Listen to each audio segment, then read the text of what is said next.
สบายดีสวัสดีครับพี่น้องทั้งฝั่งไทยแล้วก็ฝั่งลาวนะพี่น้องเนาะมื้อนี้บ่าวไส้สิมาเว้าเรื่องคอมเมนต์นะพี่น้องเนาะบางคนก็ว่าบ่าวไส้หิวแสงนะพี่น้องเนาะบางคนก็ว่าบ่าวไส้เอาข่าวมาทั้งใดมาเว้ามาเว้าลอยๆสำหรับบ่าวไส้เด้อพี่น้องบ่าวไส้สิเว้าว่าบ่าวไส้นี่ไปเก็บกำข้อมูลมาเนาะ3สิมาเหียมเฮียแล้วก็ฟังเพื่อให้มันเข้าใจแล้วก็มาเว้ามาสื่อสารให้เฮาได้รับรู้แล้วก็เข้าใจนำกันเนาะพี่น้องเนาะ บางเทื่อบางคนก็ว่าบ่เข้าใจเวลาเว้าใส่เว้าใส่ก็พยายามสิเว้าให้เข้าใจเนาะเว้าใส่สิมาพยายามเว้าให้ช้าพี่น้องแล้วก็มีคอมเมนต์เนาะที่ว่าเพิ่นคอมเมนต์มาถามบ่าวไส้แล้วก็เพิ่นคอมเมนต์บ่เดี๋ยวบ่าวไส้สิเอาคอมเมนต์นี้ขึ้นให้เบิ่งแล้วก็เบิ่งไปนำกันนะพี่น้องเนาะพี่น้องมีความคิดเห็นแนวใดบางคนก็เว้าใส่บ่าวไส้หลายๆอย่างหันนะแต่ว่าบ่าวไส้ก็บ่เป็นหยังเนาะถ้าว่าสิ่งใดที่มันผิดพลาดไปเนาะบ่าวไส้เว้าบ่ถูกต้องบ่าวไส้ก็ขอโทษขออภัยนะพี่น้องเนาะ ที่ว่าคอมเมนต์ที่ว่าบ่าวไส้เอาหลวงปู่ศิลาที่ว่าเพิ่นทำนายทั้ง2คนที่ว่าติดอยู่ในถ้ำคนลาวนะว่าเป็นแนวไรเนาะว่าเป็นแนวไรเพราะว่าเขาก็อยากฮู้คนที่ว่าเข้าไปกราบนะพี่น้องเขาก็ได้ถามแต่บางคนก็ว่าเพิ่นว่าหลวงปู่บ่ได้เว้าหรอกจะไปเอาข้อมูลมาแต่ไสเว้าลอยๆเพิ่นว่าแต่ว่าบ่าวไส้สิอ่านคอมเมนต์นี้เนาะเพิ่นว่าไม่รู้จริงหรือเท็จเพิ่นว่าบ่าวไส้สิอ่านเป็นภาษาลาวเลยพี่น้องเด้อบ่อ่านเป็นภาษาไทยให้พี่น้องที่ว่าเบิ่งอยู่นี่เนาะอ่านเอาเองเนาะพี่น้องเนาะถ้าว่าเป็นภาษาไทยเพิ่นว่าบ่ฮู้จริงหรือเท็จว่าซั่นซะหาแต่แนวมาเว้ามาทายเอายอดเอาหลวงปู่มาแอบอ้างเพิ่นว่าทานคงบ่ทำนายแบบนั้นดอกฮู้หรือบ่ว่ากู้ภัยไทยนั้นอยู่กาฬสินธุ์ดูกศิษย์ทั้งนั้นเพิ่นว่าวัดหลวงปู่ก็กาฬสินธุ์แต่คนลาวนี่เก่งจังฮู้ก่อนคนไทยอีกเพิ่นว่าซั่นหลวงปู่พระเกจิระดับประเทศเพิ่นบ่ทำนายแบบนั้นหรอกสำหรับนี่คือคอมเมนต์แต่เพิ่นคอมเมนต์บ่าวไส้เนาะแล้วก็บ่าวไส้สิเว้าแบบนี้เนาะลูกศิษย์เพิ่นที่ว่าอยู่กาฬสินธุ์เนาะหลวงปู่ศิลาเนาะสิริจันโทหั่นน่ะบ่าวไส้ก็ถือว่านับถือเพิ่นเนาะเพิ่นเป็นพระเกจิแล้วก็ลูกศิษย์เพิ่นก็เห็นคือกันเนาะเพราะว่ามีคนเขาแชทมาหาทั้งคุณอินเตอร์ที่ว่าเพิ่นเฮ็ดเวียกประสานงานอยู่กับกู้ภัยทางฝั่งไทยบ่าวไส้เชื่อว่าคุณอินเตอร์เพิ่นยอมบอกเนาะพี่น้องเนาะเพิ่นยอมบอกทีมกู้ภัยที่ว่าเพิ่นประสานงานกันสิว่าซอยทั้ง2ชีวิตแน่นอนสำหรับบ่าวไส้คิดเนาะพี่น้องเนาะสำหรับบ่าวไส้คิดเพิ่นฮู้เลยพี่น้องเอ้ยคำทำนายของหลวงปู่เพิ่นเว้าอีดีเนาะพี่น้องเนาะบ่าวไส้สิเอาคลิปขึ้นให้เบิ่งเนาะว่าตอนที่ว่าบ่าวไส้อธิบายแล้วเนาะบ่าวไส้เอาข้อมูลมานำคนลาวเฮาที่ว่าเพิ่นไปกราบหลวงปู่แล้วก็เขานั่นถามหลวงปู่ว่าคนลาวทั้ง2คนนี่ยังมีชีวิตอยู่บ่ยังมีชีวิตอยู่บ่หลวงปู่เพิ่นก็ตอบว่าซั่นซะเพิ่นก็ตอบตามคำประสงค์ของคนที่ว่าเพิ่นถามว่าซั่นซะเนาะพี่น้องเนาะที่ว่าเพิ่นถามแล้วก็หลังจากที่เพิ่นถามเพิ่นก็อัดคลิปไว้น่ะเดี๋ยวบ่าวไส้จะเอามาให้เบิ่งบ่าวไส้บ่ได้ตัวเนาะพี่น้องเนาะอันนี้อยู่หิมทางแน่เนาะสิมีเสียงรถพี่น้องบ่าวไส้ก็ขออภัยนำเนาะนี่คือมาฟังคลิปนำกันเด้อพี่น้องเด้อบ่าวไส้เว้าเท็จบ่หรือว่าเพิ่นฮู้ไปเบิดทุกอย่างว่าซะการที่เฮาสิไปเก็บกำข้อมูลมาเนาะเฮาก็ฮู้เด้ว่าซะเฮาจึงเว้าว่าซะบ่าวไส้บ่เว้าไปลอยๆเนาะมีข้อมูลบ่าวไส้จึงเว้าเนาะแล้วก็มาขยายความเอามาฟังนำกันเด้อพี่น้องเด้อนี่เบิ่งคนลาว2คนคิดอันเดียวกันเลยอีตนตุ่มเนี่ยเราสิโออกมาโอ้ไปเกิดแล้วเห็นหายใจไปเกิดแล้วนี่ในความนี้ได้มีกัน2คนได้แค่บอกใครจะมีหลายสวยออกมาได้แค่ไปถามเด็กว่าทำยังไงหายใจแล้วจะเกิดแล้วว่าซะมาหายใจดีขึ้นเป็นเข้าไปเรื่องของผมเนาะเนี่ยอัตราเรียนคือได้อยู่หรอกมาได้5 คนอะไรบ้างคนลุกบอกก็กระดิกเลยเอาไม่ไอ้ตดลูกเมียนี่คือคลิปของหลวงปู่ที่ว่าเพิ่นเว้าเนาะได้ยินน่ะบ่เพิ่นเว้าในมื้อวันที่11เนาะเพิ่นว่าทั้ง2ชีวิตนั้นบ่ได้หายใจมาตั้งแต่วันที่7แล้วพอคนลาวเฮาไปถามว่าซะเขาบ่ได้หายใจแล้วอันนี้บ่าวไส้ก็ขอแสดงความเสียใจนำครอบครัวเพิ่นเนาะที่ว่าได้ยินคำหลวงปู่ว่าแบบนั้นย่อมบั่นทอนจิตใจแน่นอนถ้าว่าบ่าวไส้เว้าไปถ้ามันบั่นทอนจิตใจของคนในครอบครัวบ่าวไส้ก็ขอโทษขออภัยนำเนาะอันนี้บ่าวไส้เว้าตามหลวงปู่เพิ่นเว้าว่าซะ ทุกสิ่งทุกอย่างเฮาก็ต้องยอมรับความจริงอะนะว่าซั่นซะเพราะว่าความจริงมันก็คือสิ่งที่มันเกิดขึ้นแล้วนะเฮาแก้ไขหยังบ่ได้ทุกคนก็ย่อมบ่มีผู้ใดหรอกที่ว่าสิบ่ได้พลัดพรากจากของอันเป็นที่รักเนาะบ่ว่าสิเป็นการจากกันเป็นหรือว่าจากกันตายนะทุกคนก็ย่อมได้จากกันอยู่ดีเนาะเดิมบ่าวไส้สิเดิมเอาไว้เพราะว่าเสียงโดดหลายเนาะแล้วก็คอมเมนต์ต่อมาพี่น้องบ่าวไส้เอาขึ้นในเบิ่งเด้อคอมเมนต์ต่อมาเพิ่นถามว่าข่าวคือว่ามีเสียงขอหินในถ้ำยูคาหรือข่าวร้อยเราว่าสินะตอนที่ว่าขอหินในถ้ำหันตอนที่เพิ่นบ่าวไส้สิเว้าเนาะตอนแต่มื้อวันที่ประมาณวันที่3นี่แหละประมาณนี้แหละวันที่3ของเดือน6ตามที่บ่าวไส้ติดตามข่าวมาเนาะบางคนที่ว่าบ่ติดตามก็สิว่าบ่าวไส้เว้าลอยๆน่ะบ่าวไส้จื้อเบิดเนาะทีมสำรวจเขาขึ้นไปสำรวจถึงภูเขาหลังจากที่ซอยทั้งหาคนออกมาหลายน่ะเขาไปขอหินแล้วก็เขาลงในอุโมงค์ที่ว่ามันคิดว่าสิมีทั้ง2คนน่ะที่อยู่เข้าไปขอมันก็มีเสียงขอตอบกลับ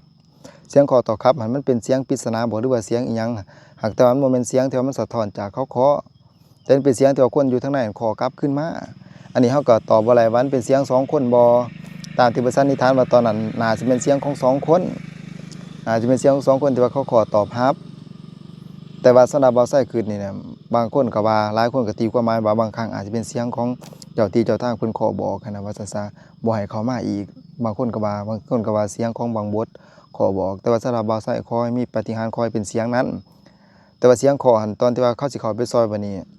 เขาเข้าไปซอยบ่ได้เพราะเขาสู้กับสภาพบรรยากาศบ่ได้จนฮอดวันที่5นะเกิดหินเกิดแผ่นดินสุดแผ่นดินสุดแล้วก็หินสไลด์ว่าซั่นซะพี่น้องหินสไลด์เนาะ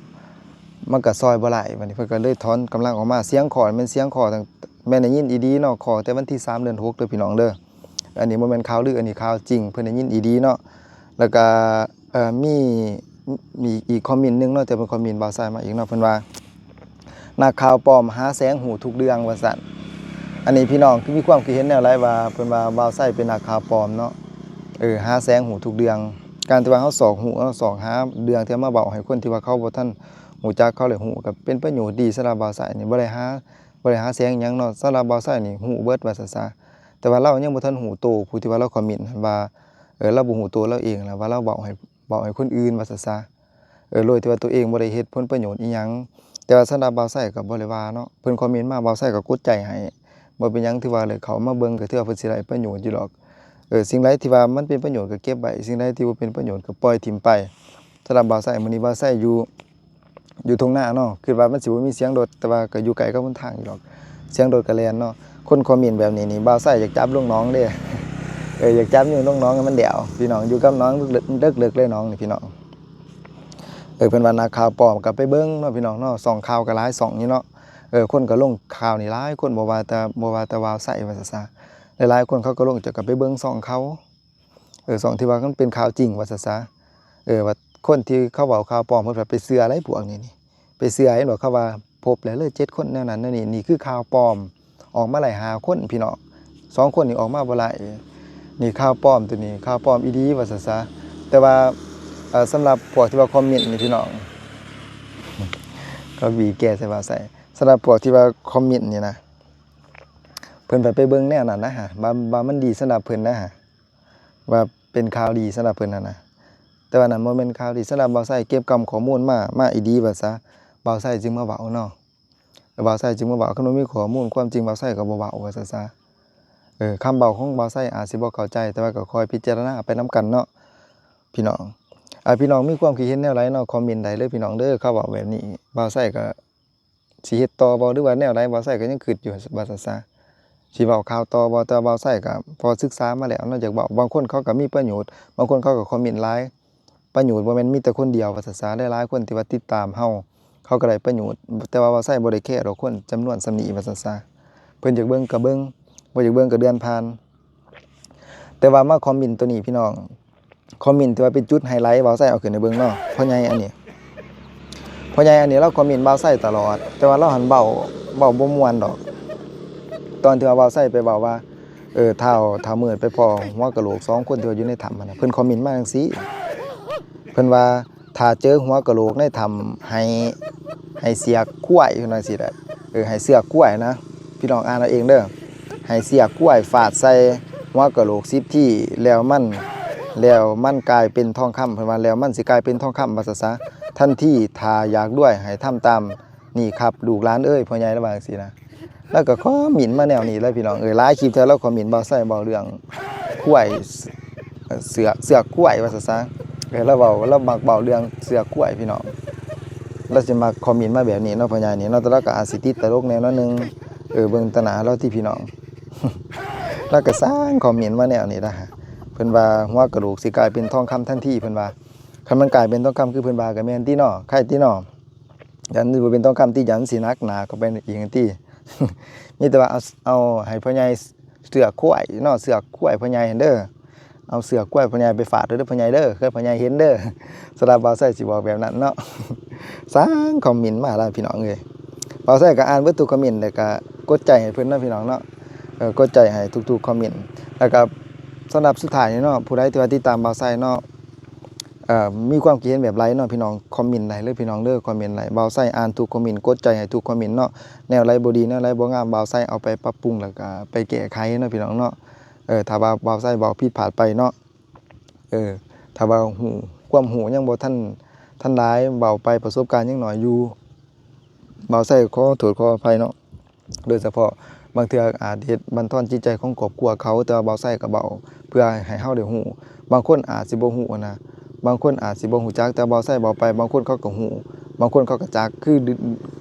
หลวงปู่ศิลาเพิ่นเว้าว่า2คนนั่นเด้